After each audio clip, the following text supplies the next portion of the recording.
New at 11 tonight, more fingers pointed at Seattle city leaders as neighbors say a troublesome homeless camp is getting worse due to a lack of action. That encampment stretches out on private property near the Meta building in South Lake Union between Aurora and Dexter Avenues.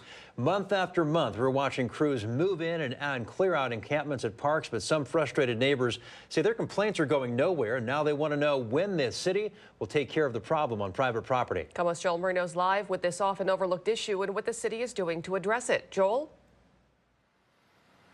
Mary and Preston, the encampment, it's up the slope above me. Now, a development company owns this lot and has plans to build an apartment complex. But while this sits vacant, neighbors say the people living up above are causing havoc. This row of tents sits just north of the Seattle headquarters for Meta and above some neighborhood restaurants, one of which has been broken into 4 times. We had our registers taken, monitored. We used to have cameras. They grabbed that. Danny Pang says he thinks the thief came from the homeless camp because a neighbor actually witnessed the burglary. She saw that the guy was carrying the register up, up where everyone else is staying. It's a similar story next door at Giro and More.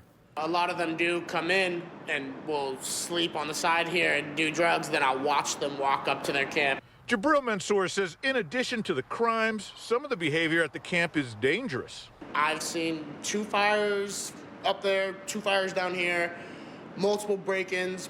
A development company owns the property, and even the fencing put up doesn't keep people out. The developer has not responded to our request, so KOMO News contacted the mayor's office to see what can be done. A spokesperson says city departments are looking into it, but they had no immediate answers. Neighbors say they just need some relief. People get homes.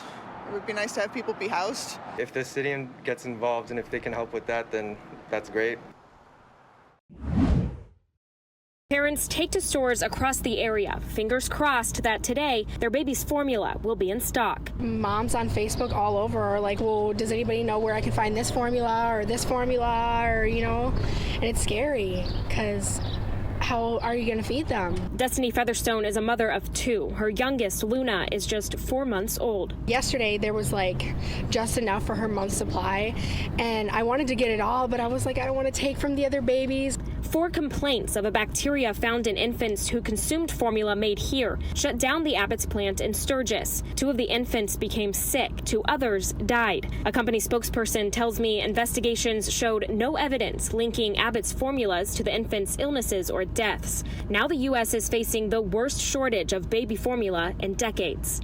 I hope that they do a lot better than what just happened so that this doesn't ever happen again. Today, a spokesperson for Abbott declined an on-camera interview with me. They tell me they're making changes to protocols the FDA says they didn't follow. It'll take months for the company to get back up to speed to stock store shelves. By then, Tammy Grimes will already have another grandbaby. I have a daughter that's just about due, so she's going to try and be breastfeeding at first, but if that doesn't work, then where does she go? That's the question people face as they try to find formula to feed babies. For now, any relief is short-lived. Fortunately, the formula that she uses that works for her, they had here at Meijer. Until the next grocery run.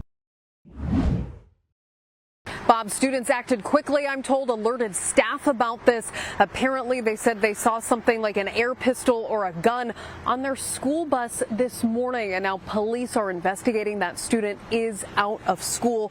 I talked to New Albany police about this, who tell me a loaded handgun was confiscated at the primary school inside a student's backpack. A big thing to point out, students are safe. The district highlighting its see something, say something message. Police tell me staff and New Albany Police school resource officers acted within minutes to keep everyone safe. I asked, will anyone be charged out of this incident due to the student's young age? No. As for parents or a guardian, I'm told the investigation is open and ongoing as police look into how exactly the elementary school student got a hold of a loaded firearm.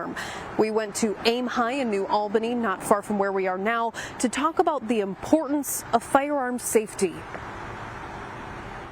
Safety is extremely important, especially around children, because they don't have experience around them and they don't necessarily know what's right and wrong when it comes to firearm safety unless you've sat down and talked with them or had them go through a class.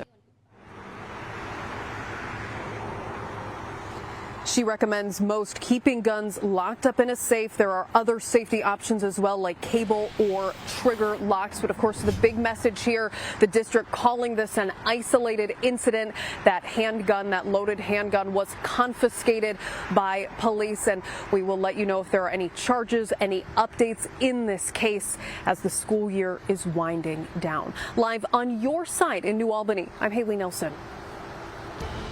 Hi, everyone. I'm Preston Phillips from KOMO News. Thanks for checking out the KOMO YouTube channel. You can see more of our videos right here by clicking on the video links for more news from the Seattle area and Western Washington. Oh, and don't forget to click the subscribe button below so you don't miss our YouTube updates.